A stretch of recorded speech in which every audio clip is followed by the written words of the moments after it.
this is the right atrium, the right ventricle, the left ventricle, and the left atrium.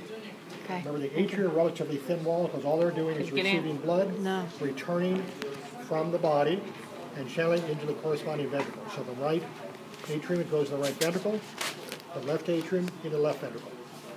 Okay? By the way, this is the anterior ventricular artery. You see, it's very hard to see because they're not well injected. That's why I'm not going to hold responsible for that vessel on the pig, but you can see it nicely on the models. All right, the blue vessels are injected with a blue latex, and the pink or kind of all-white vessels are injected with a pink latex. That's the differential. The reason for the injection is to keep the vessels from collapsing. Okay, and the latex is just basically a rubbery substance. Okay, they drain the blood, then they inject the latex. Usually it's liquid when it goes in, then it solidifies and becomes, like I said, rubbery. All right, first off, this vessel, this is draining the upper region of the body. This is called the superior vena cava or the cranial vena cava. So it's draining veins from the upper part of the body. And draining from the lower part of the body is the inferior vena cava, also called the caudal vena cava, because it's closer to the tail. Okay, so superior vena cava is synonymous with cranial vena cava, and this one, caudal vena cava, is synonymous with inferior vena cava. They both drain into the right atrium. All right, let's go back to the superior vena cava, and it sort of forms like the stem of a Y, with the two branches here and here are the brachiocephalic veins. So right and left brachiocephalic vein. Both drain into the superior vena cava or cranial vena cava into the right atrium. All right, now the veins that are draining into the brachiocephalic veins are these. This one is the right subclavian vein, which is draining blood from the right forelimb. The next one is called a cephalic vein. It'd be the right cephalic vein, also drains into the brachiocephalic vein. And then this one, which is cut, because that's usually where they inject the latex, this is part of the right external jugular vein. And then more medial is the internal jugular vein. Again, it's right.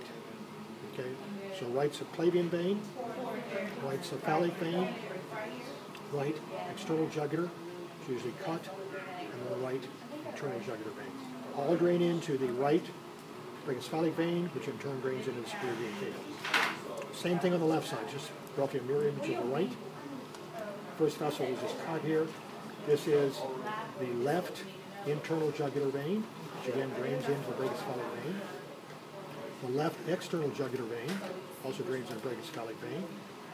The left cephalic vein and the left subclavian vein, which happens to drain the left forelimb. All of them drain into the left brachiocephalic vein, into the superior vena cava, into the right atrium. Okay? And down here again, we've got the inferior vena cava, or also called the caudal vena cava. And you can see it down here in the abdominal pelvic cavity, roughly along the midline, the blue vessel there, inferior vena cava, or caudal vena cava. You can see a major vessel right here, this blue one, which drains blood into the inferior vena cava, and it's draining blood from the kidney. That would be the left kidney, so it would be the left renal vein. And if you look, the inferior vena cava here actually forks. It's receiving blood from two major vessels, which happen to be the right and left common iliac veins. So they said the pig has common iliac veins, but not common iliac arteries. Okay, and they would drain common iliac veins, but not common iliac arteries. Okay, and then down here, of course, it runs into the femoral vein, which is draining the legs, right and left. Okay, now let's look at the major arteries. But we start here with the artery that drains blood from the right ventricle, and that is the pulmonary trunk. This one right here. Pulmonary trunk. That splits into pulmonary arteries, which are carrying blood from the heart out to the lungs. You see on either side of the heart, here and here. Okay, behind that vessel, here is the aortic arch. And you can see it's only got two arteries coming off, not the three that we see in humans. The first vessel is the same as we have. That's called the brachiocephalic artery. It gives rise to not two, but three branches. The first one is this pink one here, which supplies blood to the right forelimb, and that's the right subclavian artery. The next one is this vessel right here, which is the right common carotid artery during the right side of the neck and head. And the third vessel is this one, which is the left common carotid artery during the left side of the neck and head. So in pigs, all three vessels come off the brachiocephalic artery. In humans, this vessel, left common carotid artery, branches directly off the aortic arch, and that'd be the middle vessel. Okay, so the last vessel here is the same as our third vessel, and that would be the left subclavian artery, which runs out here, supplies blood to the left forearm. Now the stuff here looks kind of stringy. Those are nerves, so you can ignore those. That's nerves to innervate the forelimbs. Okay, so here you can see we follow the aortic arch. We can actually see the aorta. In this case, it's the thoracic aorta because you're in the thoracic cavity. It penetrates the diaphragm. Now it's called the abdominal aorta. The first major artery coming off the abdominal aorta is this one, which is called the celiac artery. Okay, the celiac artery. The next major vessel off is called the superior mesenteric artery. And between them, the celiac artery and the superior mesenteric artery, they supply most of the organs in the abdominal pelvic cavity. Another major branch comes off the abdominal aorta and supplies blood to the left kidney, and that's called the left renal artery. And notice it roughly parallels the left renal vein. And the renal vein, you can see it's bigger, and it's partially collapsed. And over here is the smaller, but thicker walled left renal artery. So that supplies the blood.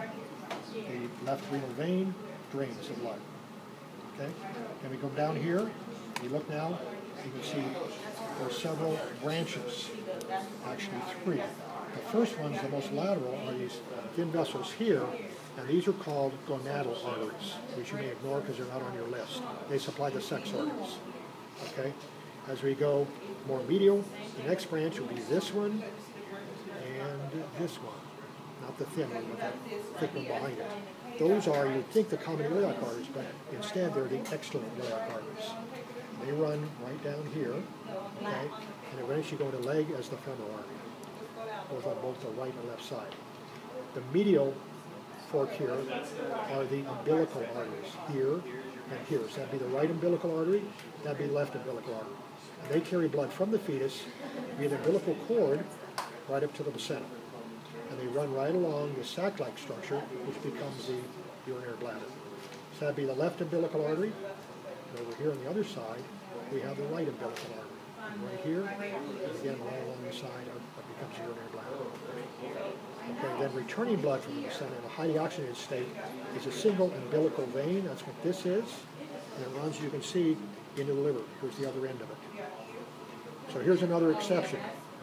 The vein here, umbilical vein, is carrying blood of higher oxygen content than the umbilical arteries. Because the umbilical arteries are draining blood from the fetus, heading to the placenta to be oxygenated, and it comes back to the placenta by the umbilical vein and is carried back to the fetus. So here's the vein, umbilical vein, is carrying blood of higher oxygen content in the umbilical arteries. So that and the pulmonary circuit are exceptions to the rule that arteries carry blood of higher oxygen content in corresponding veins. Here it's the vein that carries blood of higher oxygen content in corresponding arteries. Okay? Any questions? I wanted you to show me that umbilical artery one more time. Another two. Okay. Yeah, and they're the middle branch here, the medium, most medium branch. You can see two of them right there. Okay, there and there. Okay. And they run along the side of what becomes the urinary bladder. Right here, come up over here, right up here, and around here. It's easier to see it on the other side. You trace it right, okay? Okay, right from the branch here, okay? Right up here. That'd be your left umbilical artery. Okay, it's right here, not that. This thing right here. Okay, going up and going around on the bladder. So there are two umbilical arteries, right and left, one umbilical vein, which is bringing highly oxygenated blood back to the fetus.